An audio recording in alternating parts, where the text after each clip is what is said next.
What's going on, guys? Shrey here. Today we're taking a look at a different type of video. I'll be talking live, which is something new for me, but we're going to be taking a look at the iPhone 5, which was released on September 21st, 2012. I bought the device on January 1st, 2013, so about a few months after it was released, and it was a device that started my YouTube channel and started posting videos on tech stuff. Now I decided to take it out of the drawer, dust it off, and insert my SIM into it. So you can see I have T-Mobile right here, and I'm using it, and I've used it for a month now, so it's been quite a nice amount of time. I wanted to test this device after a few years, and my setup video was actually shot on that device. Since the video quality on this wasn't too shabby, it shoots at 1080p 30 FPS max, which was good enough. So let's jump right into the video.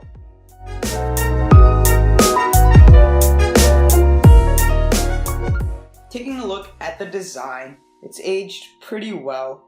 As you can see, it looks really nice. I mean, I dropped it a few times and I always had a case on it and a screen protector, so you can see the screen protector there.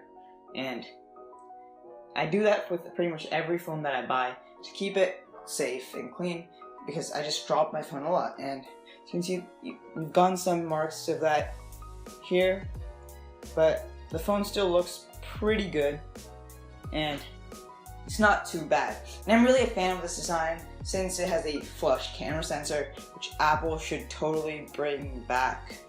Taking a look at around the device, this device has the same ports and buttons that most iPhones have. The headphone jack, the lightning port, the volume rockers, the mute switch, and the lock button are still very clicky, like pretty much every Apple device. The screen does feel small, but after using this and going back to something bigger, like the iPhone 6 or 6 Plus, the UI elements just feel like a waste of space. Shame on you, Apple, since if you swipe up, you can see they're so compact.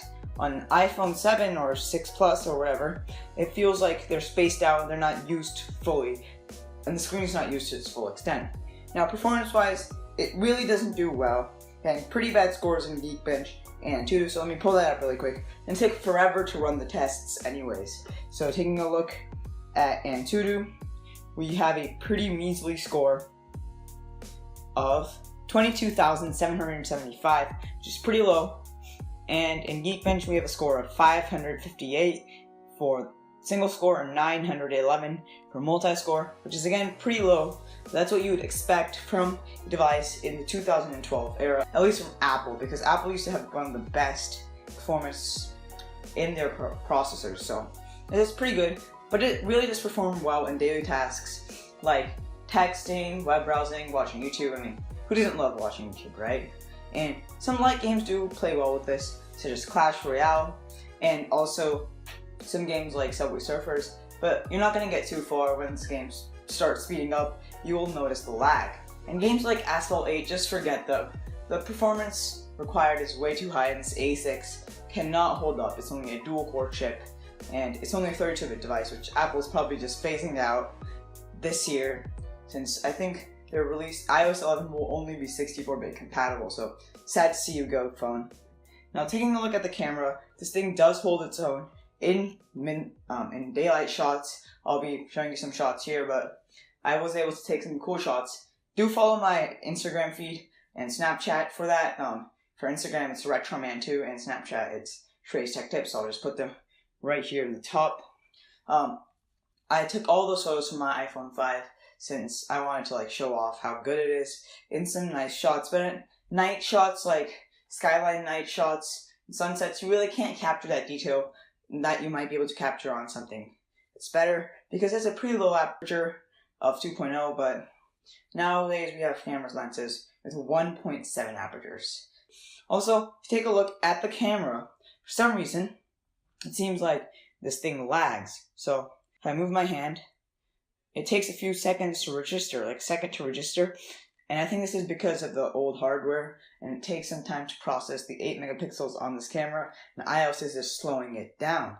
I mean, I haven't updated to iOS 10.3.2, I'm on iOS 10.3.1, so maybe they fixed that, but still, This is unacceptable. It's like the shutter bug that Apple never fixed for the iPhone 7 Plus, which is ridiculous. So, if you ask me, the iPhone 5 is a completely usable daily driver in 2017. Also, Apple might be dropping support for it, like I said before, because it's 32-bit. It was the last 32-bit device made. But this is a really good device if you want to get into the world of Apple and you don't have a lot of money. I mean, yeah, you could wait till the release of the iPhone 8 and get a 5S because that will be a pretty good phone.